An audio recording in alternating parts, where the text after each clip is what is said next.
kita pegang olahraga tapi kita tidak mau berkorban. Kalau boleh ngomong miliaran sih sudah habis pasti lebih Pak ya. Ya puluhan lah. Puluhan miliar.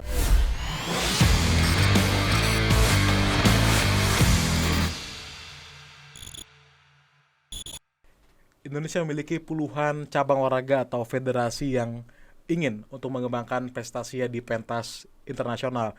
Salah satunya adalah di depan saya nih, yaitu dari Pengurus Besar Persatuan Rugby Union Indonesia atau PBPRUI.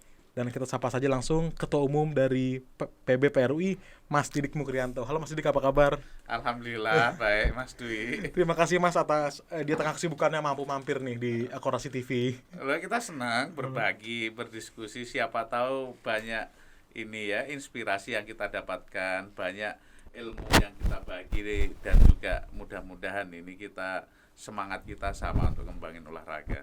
Amin. Ini juga kalau ngomongin rugby, mungkin Mas Didik ini orang yang tepat karena 2 periode Mas ya sudah menjabat dan juga menjadi Vice President dari Asia Rugby. Jadi orang keduanya di rugby di Asia.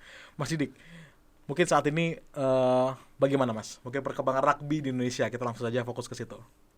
Ya, alhamdulillah gitu. Rugby ini memang bukan olahraga yang sangat populer di Indonesia karena kami menyadari bahwa rugby ini baru hadir di KONI atau menjadi member KONI itu di tahun 2013. Nah, dalam perspektif itu tentu banyak PR, banyak pekerjaan rumah yang harus saya lakukan, apalagi kemudian di Indonesia ini popularitas rugby ini baru berjalan di sebagian orang, di seluruh Indonesia belum. Tapi yang perlu kami ingatkan bahwa rugby ini adalah olahraga atau industri yang sangat luar biasa di dunia gitu. Kalau kita bicara di Eropa saja, rugby ini menjadi olahraga terbesar kedua setelah bola kaki. Di dunia, rugby bisa menjadi industri ketiga setelah bola kaki dan basket gitu. Nah, kenapa di Indonesia belum berkembang? Ya, tentu ini menjadi PR kami gitu ke depan bahwa rugby ini karena kami meyakini bahwa olahraga rugby ini adalah olahraga masyarakat, terbukti industrinya sangat besar, maka insya Allah peluang Indonesia untuk memasyarakatkan rugby ini juga akan sangat besar gitu. Kita baru berusia relatif muda di dalam keluarga besar KONI gitu ya. Tapi alhamdulillah sekarang kita sudah punya 26 pengprov di Indonesia. Sudah ada 26 daerah yang bermain rugby ya Pak ya? Betul.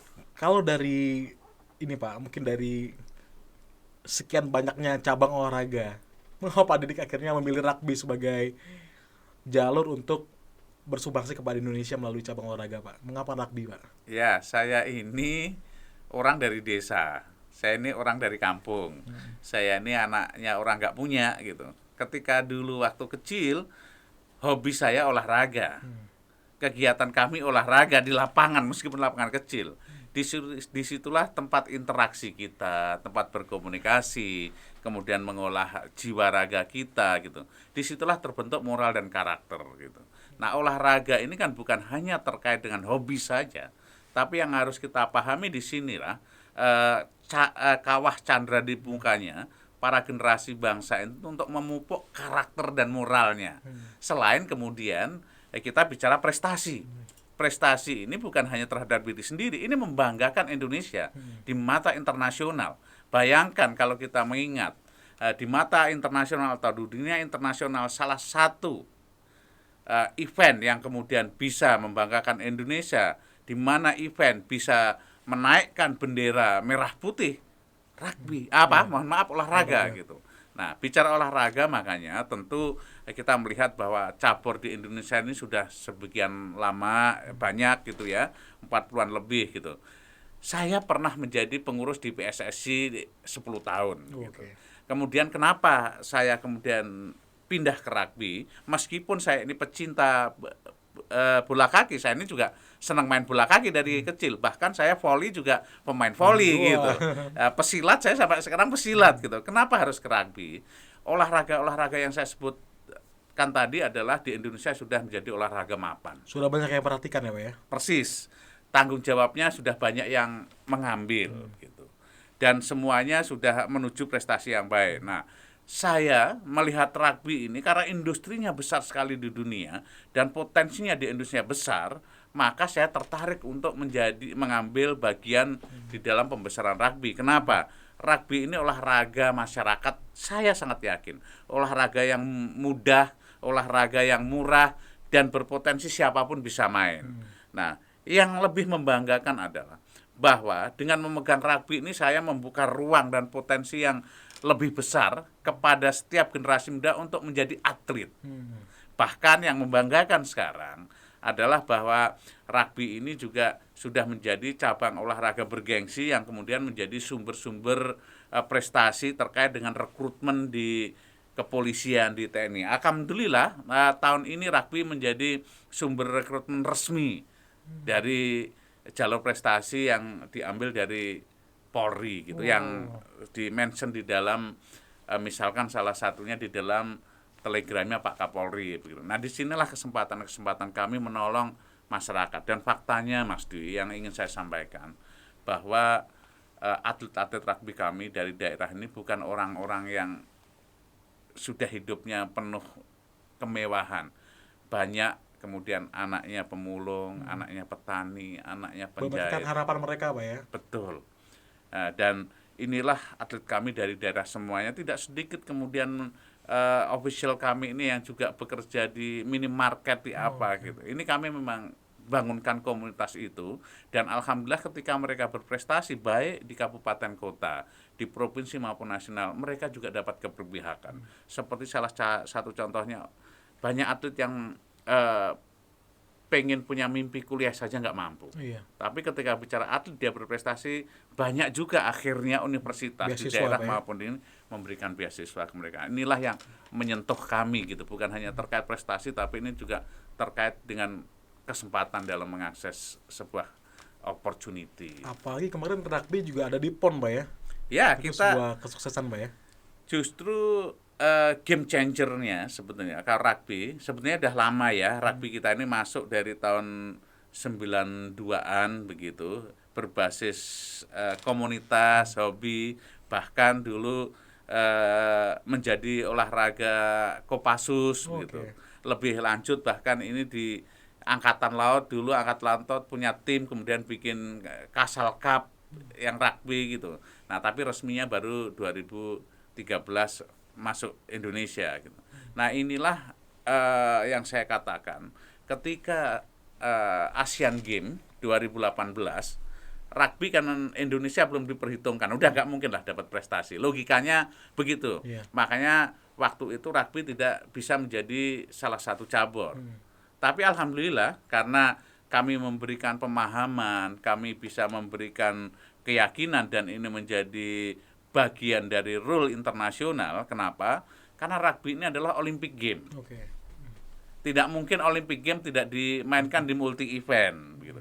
Itulah yang kemudian rugby bisa dipermainkan pada saat Asian Games, dan kemudian kita juga punya lapangan yang dedicated untuk rugby di Senayan. Akhirnya maksudnya cukup bagus Pak kemarin nonton Pak, pas ngelihatnya lapangan di GBK itu Pak. Dan alhamdulillah loh Mas, mohon maaf ya, dalam kurun saya menjadi ketum dua periode ini kita sudah menjadi tuan rumah satu Asia Rugby di tahun 2019, kemudian Rugby 15 di tahun 2019 juga, dan kemudian kita jadi tuan rumah dalam forum annual gathering meeting sama executive gathering meeting kayak ininya lah, kayak kalau kita di Munasnya Asia Rugby.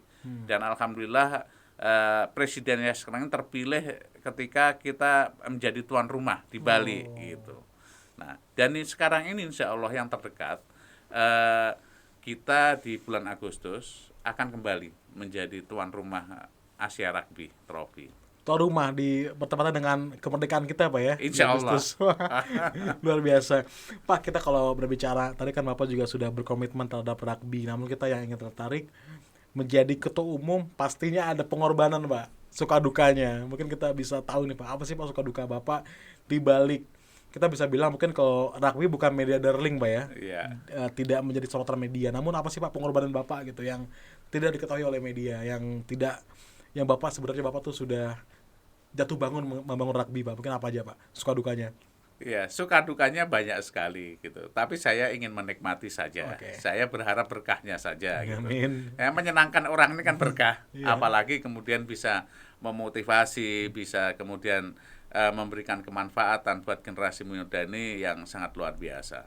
Tapi ya memang perlu saya sampaikan, mungkin dalam industri olahraga yang sudah mapan, mungkin persoalannya ya, tidak terlalu banyak yang fundamental gitu. Tapi di olahraga yang memang baru merangkak seperti rugby, ya problemnya banyak sekali. Tentu kita memahami bagaimana kemudian untuk memperkenalkan olahraga ke masyarakat Iya. ini juga tidak gampang. Ini masyarakat Indonesia luar biasa besar loh.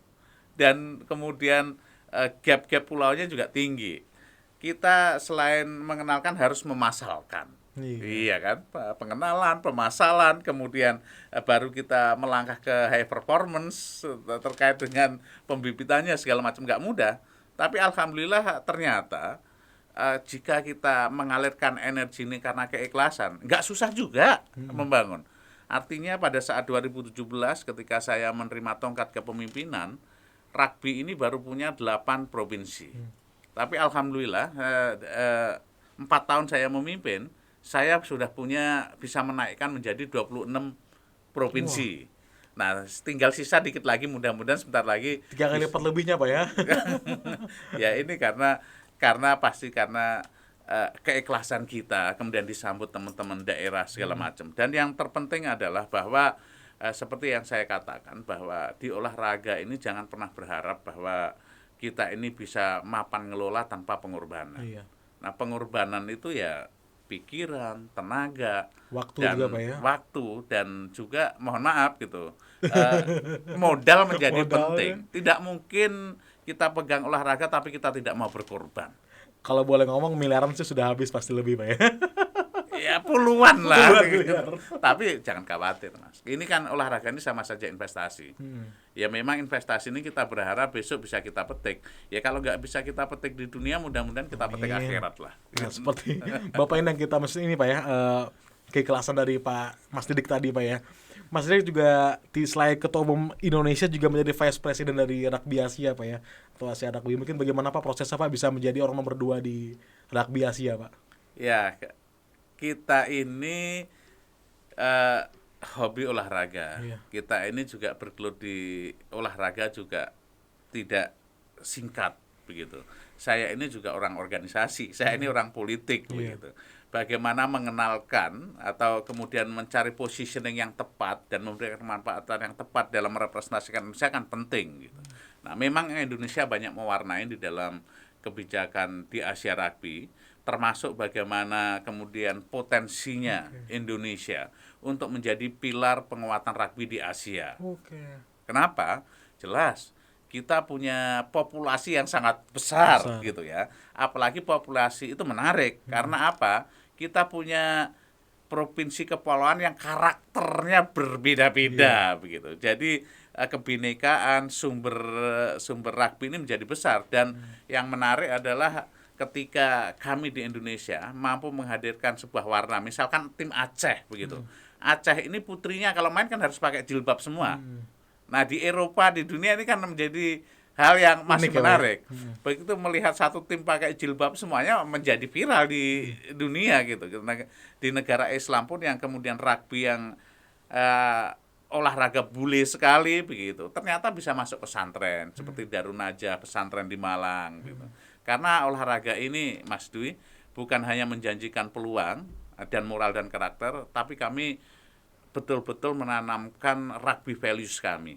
Kami punya di rugby itu ada 5 rugby values atau nilai rugby. Pertama adalah solidaritas atau solidarity. Kemudian kedua adalah passion. Ketiga adalah disiplin. Keempat adalah integrity. Kelima adalah respect. Nah, 5 nilai inilah yang kemudian bisa menyatukan kami semuanya dan mampu mendorong lahirnya kekeluargaan di dalam rugby.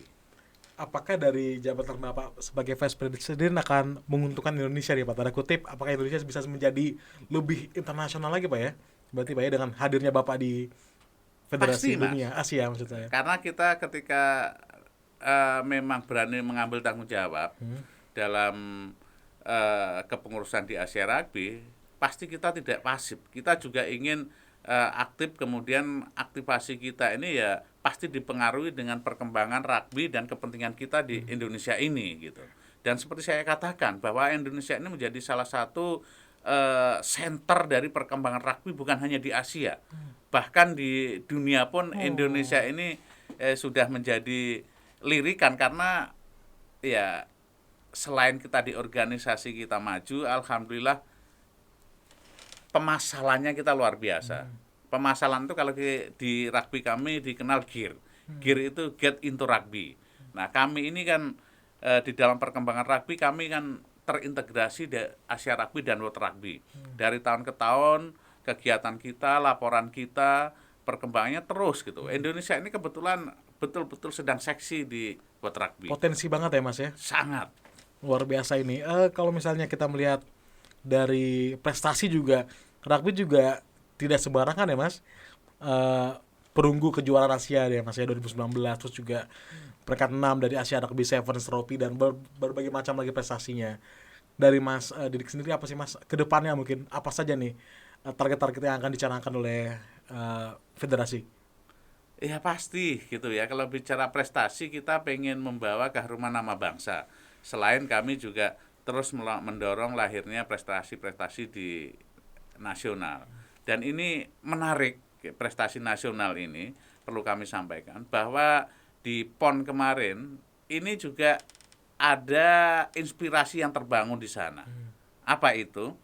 Aceh ya. Tim Aceh ini di PON adalah merupakan tim yang paling baru di Indonesia pada saat PON kemarin. Nah, tidak pernah dihitung. Tapi alhamdulillah Aceh ini bisa menyabet perunggu juga. Nah, artinya apa? Bahwa disinilah kemudian dominasi tim-tim yang lama, tim-tim yang kuat di atas kertas tidak demikian dengan di lapangan. Nah, sama Indonesia pun juga mencatatkan sejarah di Asia ini, bahkan tim yang tidak dihitung ketika ditangani dengan baik akhirnya membuat lompatan-lompatan yang cukup mengagetkan.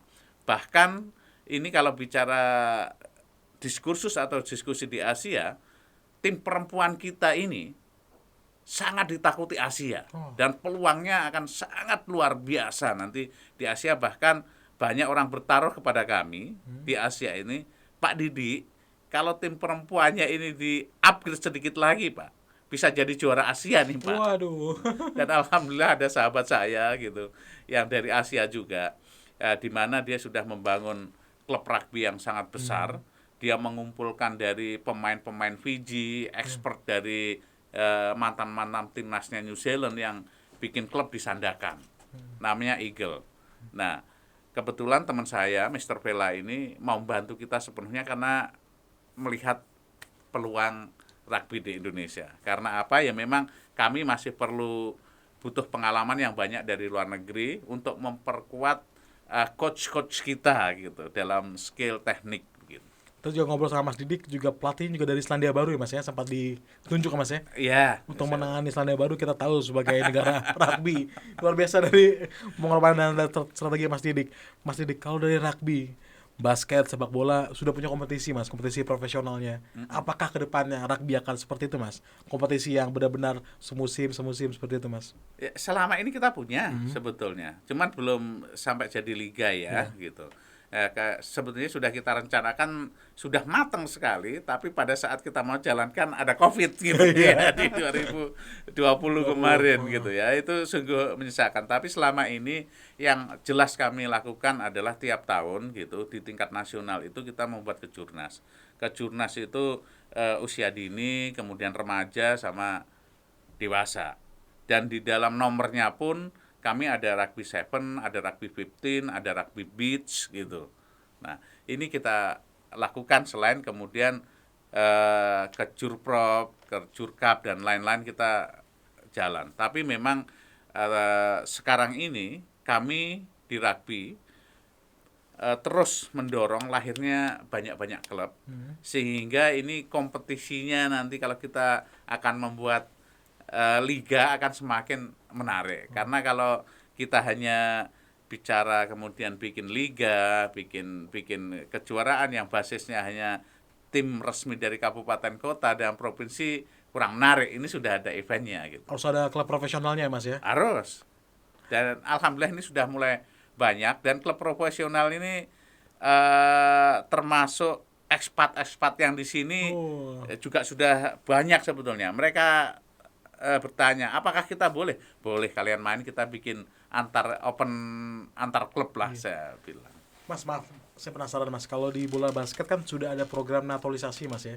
Apakah rugby untuk mengembangkan lagi, apakah mungkin Mas ada proses naturalisasi dari Selandia Baru atau dari Irlandia mungkin Mas? Apakah mungkin Mas ke arah sana? Saya belum berpikir. Okay. Saya lebih berpikir nasionalisme, karena kami buktikan bahwa dengan melakukan talent scouting yang baik, melakukan pembinaan yang baik, kami kok mampu kok untuk menghadapi itu. Tapi memang kami juga terbuka, bukan naturalisasi ya. Begitu rugby ini sudah tanda kutip PRUI atau rugby Indonesia ini dikenal dunia, mungkin email di tempat kami, sumber data itu banyak sekali. Apa banyak sekali? Khususnya dari negara-negara persemakmuran, termasuk dari UK atau Inggris gitu. Banyak yang email ke kami. Kami ini kami Indonesia. Kami itu pemain rugby, bagaimana kami bisa menjadi timnas? Mungkin kita sudah punya bank data yang kemudian yang tinggal kita panggil aja ada darahnya, tinggal panggil saja. Mungkin hampir 230-an. Bahkan mereka profesional di klub-klub di sana gitu. Tapi kan kami juga tidak mau meninggalkan kawan-kawan kita yang bangun dari sini dari awal. Berjuang dari awal ya Mas ya. Ya, ruangnya harus diambil lah. Tapi ya pada saatnya nanti kalau memang klub profesionalnya sudah semakin bagus, gamenya semakin banyak, ya kita tidak tertutup kemungkinan untuk memperkuat sumber daya dari manapun. Kalau bicara daerah Mas, di Indonesia ini daerah mana sih Mas yang paling menyumbangkan banyak atlet-atlet Mas? Mungkin karakter-karakternya seperti apa Mas? Mungkin bisa diceritakan Jawa seperti apa, Kalimantan, Papua seperti apa Mas gitu. Mungkin kalau dari karakter pemainnya Mas. Ya, ini menariknya rugby ini kan nggak bisa didominasi oleh satu karakter atau satu tipikal pemain. Karena memang semuanya punya peran masing-masing yang berbeda-beda begitu. Nah, memang kalau kita bicara strongnya, teman-teman Papua punya kelebihan di sana. Tapi kalau bicara endurance, ya Papua juga punya kelemahan di sana. Gitu. Bicara egality, karena rugby juga butuh egality begitu. Kelincahan Mas ya. Kelincahan juga dibutuhkan. Nah, karakter-karakter ini memang semuanya kita butuhkan, sehingga timnas kita ini hampir bauran dari berbagai provinsi ada semuanya gitu. Dan juga termasuk saya berharap Papua ini akan melahirkan atlet. Kalau Papua secara nyali kan memang Maluku yang saya harapkan untuk mengimbangin Papua. Papua sudah bagus begitu, salah satunya daerah timur. Maluku insya Allah juga bisa menghadirkan talent-talent yang bagus. Nyali mereka sudah punya, tulangnya besar-besar, posturnya gede begitu, endurance-nya bagus, power-nya bagus, strength-nya bagus. Ya inilah karakter rugby. Tapi di Jawa ini banyak yang kemudian talent-talent yang punya skill bagus. Karena main rugby itu bukan hanya sekedar fisik gitu, tapi intelijensi kan juga harus dipadukan gitu. Maka bagaimana mengecok lawan, bagaimana ini menjadi penting. Tapi inilah selama ini bahwa ternyata bauran dari potensi-potensi daerah ini kita satukan menjadi irama harmonisasi yang bagus di rugby. Tadi juga mendengar jadi dari sahabat saya Merauke banyak Mas ya, saling melengkapi Mas ya. Betul. Dari karakter dan juga kelebihan dan kekurangannya. Mas, kalau misalnya kita bicara terkait kelemahan Mas, mungkin yang harus kita evaluasi apa sih Mas kalau dari rugby Indonesia Mas untuk bisa lebih berkembang atau lebih bermasyarakat gitu Mas? Ya, meskipun klise saya harus sampaikan gitu ya. Inilah yang kemudian political will dan action will dari pemerintah untuk mendorong atau mensupport olahraga, terutama adalah pemerintah daerah baik di kabupaten kota maupun provinsi. Tidak mungkin olahraga kita ini bisa berkembang kalau tidak ada dorongan atau support dari pemerintah daerah. Kalau di nasional alhamdulillah mungkin relatifly kita bisa merasakan itu, meskipun kemudian imbasnya ke daerah memang perlu juga keberpihakan. Nah, kadang-kadang kita ini juga sedih melihat, misalkan satu daerah begitu menjelang PON, pembangunan fisiknya luar biasa. Tapi setelah PON mangkrak. Nah, saya tanya teman-teman, termasuk rugby, termasuk teman-teman daerah, kenapa nggak dipakai gitu? Karena tidak di-maintain oleh daerah. Begitu mau dipakai oleh teman-teman, orang Pemdanya juga tidak mengizinkan, akhirnya mangkrak. Nah, maksud saya adalah harusnya pemerintah daerah punya kepentingan yang besar. Karena hanya olahragalah yang kemudian bisa mempersatukan generasi mereka. Olahragalah yang kemudian bisa membangun moral dan karakter. Bayangkan kalau pemuda di daerah kemudian sekarang ini gaya hidupnya hanya gadget di rumah, kemudian menebarkan kebencian fitnah di gadget begitu. Fisiknya tidak disiapkan, rusak generasinya. Maka dengan olahraga ini selain fisik, batinnya juga terbangun, interaksinya terjaga. Nah, itulah mestinya yang dilihat kepala daerah di sana. Tapi memang kami di nasional kemarin juga agak cukup kecewa sebenarnya di dalam pembahasan perubahan undang-undang sistem keolahragaan nasional. Yang grand design Mas ya? Ya, bukan grand design sebenarnya. Bukan. Yang pondasi basicnya. Oh, pondasi basic. Saya juga sebagai legislator gitu dari awal, karena saya mengerti betul olahraga gitu. Kalau olahraga maju ya keberpihakan negara atau pemerintah ya harus penuh, harus jelas. Apa itu yang sebetulnya yang menjadi harapan saya, menjadi diskursus kita pada saat pembahasan RUU sistem keolahragaan nasional kita. Satu saja yang menjadi harapan kita, bahwa keberpihakan anggaran. Harapan kita pada saat pembahasan RUU atau pengusulan RUU ini ada keberpihakan persentase terhadap pembinaan olahraga. Misalkan mau 0, sekian persen, 1%, 2%, whatever gitu. Harus ada Mas. Harus ada presentasi APBN untuk pembinaan olahraga. Artinya olahraga sudah punya kantongnya sendiri ya. Iya. Nah, kalau bicara prestasi bohong kalau tanpa ada kebijakan anggaran, karena memang high performance TC itu mahal.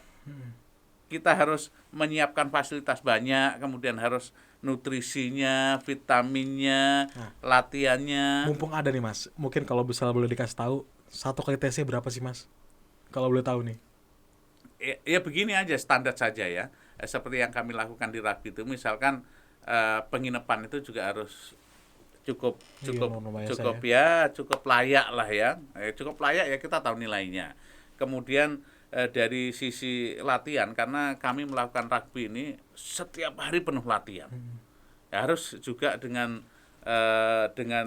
coach yang baik, coach yang tertib. Kemudian kalau atlet ini kan pekerjaan profesional mereka. Ada yang harus dikasih. Iya, profesional atlet ini. Nah, makanya dia harus terus berlatih dan juga dikasih asupan makanan yang cukup, yang terukur, disuplai nutrisi, vitamin, tidak murah. Selain itu, kalau mereka memang didedikasikan untuk membawa keharuman nama bangsa, dia tiap hari dituntut latihan untuk menjadi atlet profesional, maka player welfare-nya harus kita persiapkan. Artinya gajinya, artinya apa. Nah, tapi memang mohon maaf, training camp yang baik, training camp yang terstruktur, tidak bohong hasilnya. Ini kami lakukan. Ya, kalau memang pengen punya atlet yang baik begitu, ya harus begitu caranya. Tapi begitu saya compare apa yang saya lakukan dengan yang dilakukan teman Asia, ya jauh banget. Ternyata Asia lebih banyak lagi. Nah, inilah kami harap ya, kita tidak berharap banyak, tapi kita melakukan hal yang sederhana, asal political will dan action will pemerintah untuk mensupport ini jalan, insya Allah jalan. Karena apa? Berbeda ya zaman dulu. Dunia korporasi dulu luar biasa mensponsori olahraga kita. Betul. Tapi sekarang kan kita juga paham dunia sponsorship ini juga berhitung, karena juga banyak faktor di sana. Baik. Pertanyaan terakhir Mas, di sesi kita perbincangan kita yang sudah banyak banget dagingnya nih kalau kata orang sekarang. Bagaimana Mas buat anak-anak muda yang ingin masuk ke rugby? Apa saja Mas yang harus diperhatikan oleh mereka? Apakah postur dulu atau niat dulu Mas? Mungkin bisa dikasih tahu. Ya, rugby ini saya katakan adalah olahraga yang paling mudah. Olahraga yang paling murah. Kenapa saya katakan mudah-murah? Siapapun bisa bermain rugby. Selesai waktunya Mas. Semoga kita harapannya tentu pengorbanan Mas Dika akan terbalas menjadi sebuah prestasi buat bangsa Indonesia, Mas.